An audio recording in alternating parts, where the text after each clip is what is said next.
Well, good morning, folks. I'm Alan Bates with Bates Steakhouse and Saloon. Today we're going to do one of my favorites and our customers' favorites too. It's our peppered ribeye steak. In front of me here we got a 18-ounce prime grade ribeye from US Foods at a stockyard.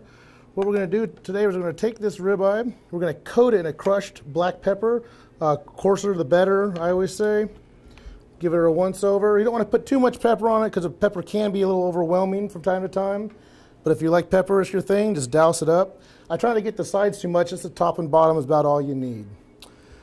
I'm going to take a little bit of soybean oil here, coat our pan, throw a tablespoon or so. Get that nice and hot. That's just going to help sear this meat. Before you put the meat in the pan, what you want to do is you want to get this pan as hot as you can.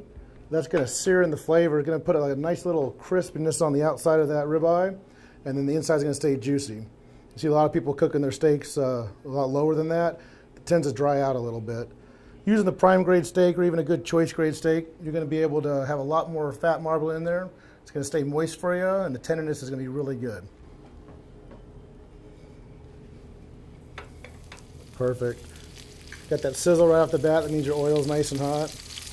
Now this being as big as it is, it's going to take probably, I'd say a good 10 minutes just to get the inside of that steak nice and warm before we start making our sauce. Like my daddy always said, the only thing better than nice big juicy ribeye steak is two nice big juicy ribeye steaks. So when you have a dinner for two, it makes it easier. You can do two in a pan. You can always get a big cast iron skillet. You could probably fit 3 or 4 in there. The cast iron skillets are nice too because they hold the heat. So when you do that initial sear, it's going to work a lot better than your regular pans you have at home. So the cast iron does have a little bit of an advantage. I'm just using a Teflon coated pan. It helps with the steak from sticking. As you can see there, I don't have to worry about half my steak sticking to the pan. Plus a little oil in there always helps as well. So Bates Steakhouse and Saloon, we've been operating for almost 4.5 years now. We opened up in the old Moreno's Mexican restaurant building at 433 East Broadway. One of the oldest houses here in Eugene. It was actually here before Oregon was even a state. They turned it into a restaurant about 55 years ago, and it's been a restaurant ever since. So I'm going to go ahead and flip this steak over. She's been cooking for about 5 minutes on that side. See how that just seared that pepper right into that? You got the nice brown crispiness of the steak, nice peppercorn roasted. This is going to be really nice too when you make this at home. That pepper is going to go throughout the air and smell the whole house like you're cooking. You have guests over. They just stop what they're doing and come see what you're making. I like to do this one because it's pretty simple, pretty straightforward. When you're at home, you know, there's not much to it. If you don't have the coarse ground pepper, you could just use a finer, like table pepper. Just be careful you don't want to put too much on it. You know, maybe put a tablespoon or 2 on each side, kind of rub it around.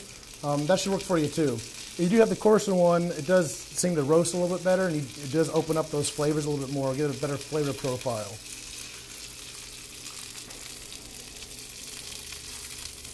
Now we got that steak going. She's probably warm in the middle now. It's probably a good rare. I like to serve my steaks about medium rare or just before medium, somewhere in the middle of there. I never like to cook a steak more than medium. To me, that kind of just ruins the steak. You want to have that flavor, especially the juiciness. Nobody wants a tough steak. The more moisture you take out of a steak, the tougher it's going to get. So we shoot for medium. You know, medium is going to be a nice deep pink center. A little bit of blood, not too much, but basically it's a good juice. So at this point, I'm going to take some shallots. We cut up 1 whole shallot here. I'm just going to throw that in the pan. I also got some roasted garlic. Now you could use fresh garlic or a pre-minced garlic you get from the store. About 1.5 teaspoons to 2 teaspoons should be plenty on there. Let's stir that around a little bit. All right, now for the mushrooms. Probably going to use about 3 to 4 whole mushrooms. Slice them up. And the bigger the pan, the better on these, because the mushrooms do take up some room. Also, I'm going to season all the veggies I just put in there with a little seasoned salt. You could use a Lowry's or make your own. Some salt, paprika, a little bit of garlic salt, maybe some celery salt, onion powder. I'm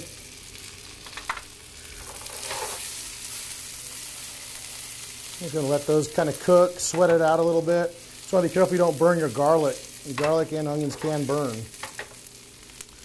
So we're just going to let that cook down a little bit. Mom always said I can't have steak without my vegetables. Well, there you go, Ma. I got onion, shallots, and mushrooms right there. So we're gonna let this cook for a little bit. I'm gonna hit it with some brandy. That's gonna just infuse these mushrooms with a good brandy flavor. And then we're gonna turn that into a cream sauce.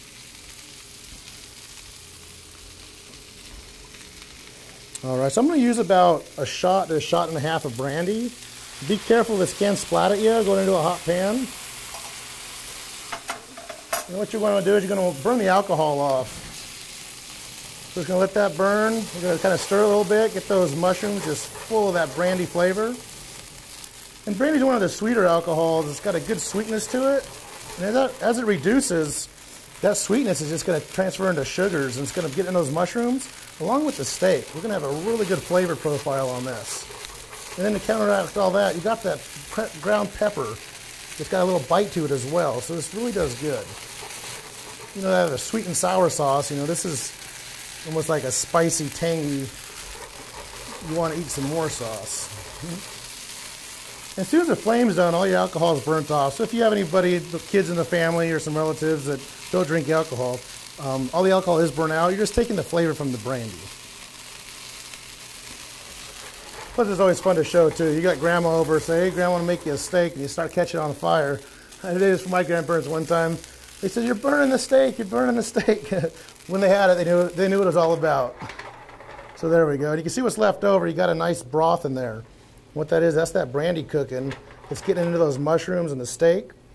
At this point, like, if I turn my steak over once more, that way I can get that good flavor on the steak on both sides.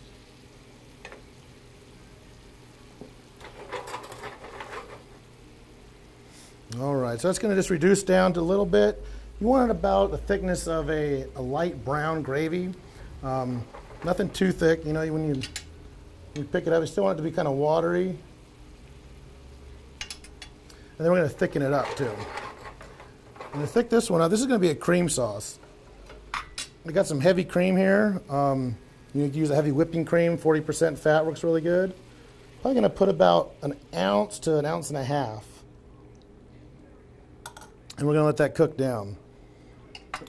Always keep an eye on your steak too. You want this about medium. See, I'm pushing into that steak and it's coming back, it's popping up. You know, it's taking about 2 seconds to get back up. We're probably about a medium rare. And we want to pull this off just before medium. So we're getting there. Another 2-3 minutes on this steak and we'll have something perfect for us. Then we'll just finish up the sauce.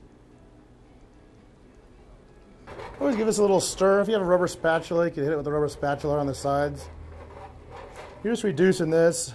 That butter fat and the cream is going to thicken up a little bit, make it like a gravy. You want this to be the consistency about a heavy turkey gravy you'd have with Thanksgiving dinner. It's about that consistency of what you're looking for.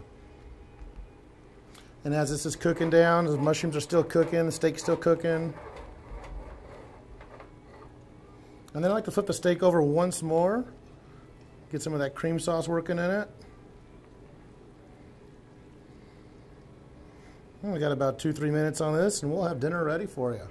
This building was the old Walton house. If you look it up on the internet, the Waltons were travelers. They tried to come out to the West and see what it had to offer. Started in California and worked their way up and ended up settling here in Oregon. It was an old farmhouse. They used to sit on Pearl Street. And as they built Eugene, they moved the house to fit the town better. So they moved it here on this corner of Broadway where it turns into Ferry Street Bridge and sat here for the last 60, 70 years. It's a 3-story building. We've got a full basement. We also have dining upstairs. We turned a lot of the old bedrooms and the rooms up there into dining rooms. So at this point, the steak's looking medium rare, almost getting to medium. She's about where we want her to be.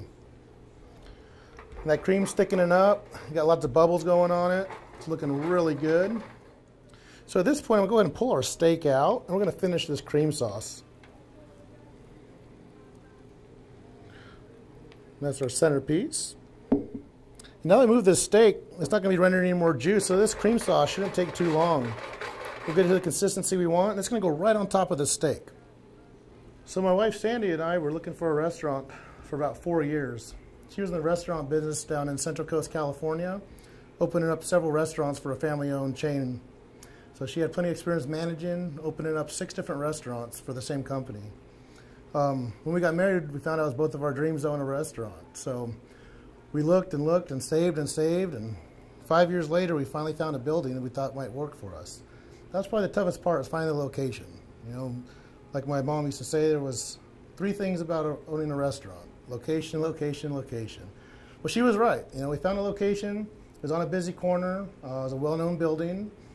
So found the building and trying to come up with a name. We had some names in mind. And our last name happens to be Bates. And when we saw this one, we walked up one day and we said, yeah, Bates. Bates Steakhouse. We're going to do steaks. So we always had a concept. You know, we wanted to do, you know, a fancier dine-in with great food and service. And steaks went with Bates. So Bates Steaks, Bates Steakhouse it was. It's funny, we get time to time people asking if it was, you know, have anything to do with the Bates Motel. And first thing is, well, of course, what do you think? You know, and then they find out the last name's Bates, and they kind of put 2 and 2 together.